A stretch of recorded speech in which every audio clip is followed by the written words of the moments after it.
What's happening, everyone? Daniel here. Welcome to episode number 48 of Photo Critique TV. We're back after 2 years and it's go time. You ready for this? Pound it? Yeah. Okay. So, guys, we've got one contender today and it's Ryan. Everyone knows Ryan. He's a good bloke, isn't he? Do you know him? No. Okay. Should I? Yeah, he's from Sydney. It's Ryan from Sydney. No. Everyone knows him. Ryan, photograph from New Zealand. Awesome work. Great shot, lovely landscape shot, and it's actually interesting that you're using your 135 lens here because that is quite a long focal length for a landscape shot and actually quite unusual for a landscape shot, but you've done well here. So here's a few things that I love about this image. The lighting, the time of day, so it's hard for me to tell whether this was taken during sunset or during sunrise, but in either case, it is an overcast day, so the clouds are blocking the harsh sunlight and you're getting that nice soft filtered light coming down over the image, which is awesome. That's what we want. I don't know if I'm 100% correct in saying this, but it looks like you've actually done some post-production work in Lightroom perhaps, and you've gone over the clouds with the adjustment brush to bring down the exposure a little bit. So maybe when it comes to post-production is if your edits or your development work is obvious, then you need to tone it back a little bit. So, I mean, this is coming from me because I use Lightroom like every single day. So that's why I can tell, and I could even be wrong, so not a big deal. One thing that I would have done here is actually, I noticed that the boat is sort of facing out of the image.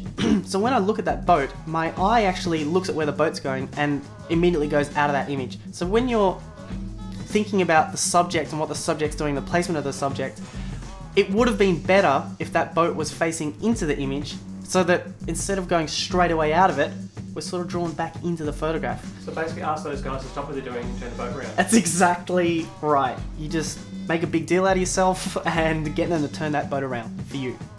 That's what Aaron will do. So I think that's about it, Ryan. That's a really nice photograph. Obviously the mountains look amazing in the background and just the scene itself is really quite nice. So let's go to the next photograph. OTB on photograph 2 with Aaron.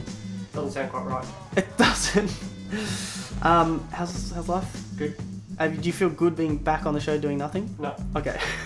I was going to tag you in. I've had enough talking to you. Still on the time. There's no action there. Okay. Ryan, you're all Aarons. Take it away. Don't know what you call that move, but there's too many numbskulls. Too many numbskulls. So there's too many people in that image for you. Yep. Don't like enough? Okay, cool. Alright, Ryan. So I think what Aaron's getting at here is that there are a lot of people in this photograph and a lot of distractions in this image. So although we know that the subject is this Michael Jackson character, and he, as you were saying in the description, he was doing a very bad job. So in that case, you've actually captured him doing a bad job very well. But two things about this image straight away that I noticed, and the first thing is the aspect ratio that you've chosen. So you've cropped this image in a really funny way, so it doesn't have that 3:2 ratio anymore. So it doesn't, 3:2 meaning that the image is 1.5 times the width.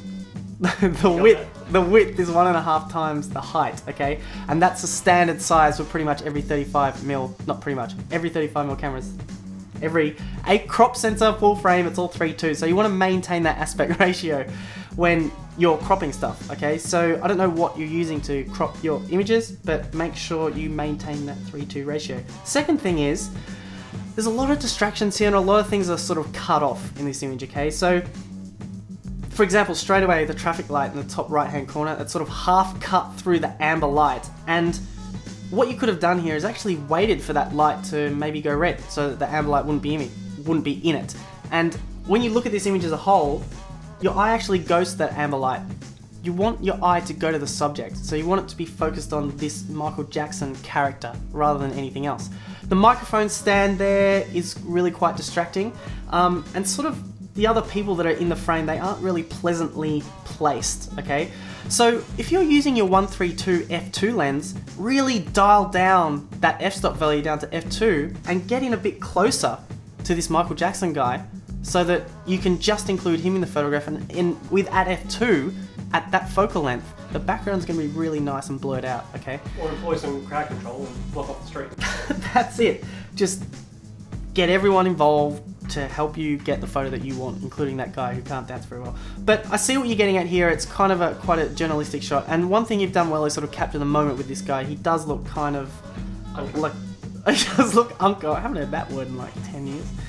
And another thing I just noticed, Chris, the green man, the green lights. So the lights in this image are very distracting. They take my eye away from the subject. All right, I'm getting to wrap up.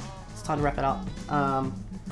Chris, thanks so much for being a part of the show. It's a show? It's not a show. And that's it from me. Catch you next time. Keep submitting, people.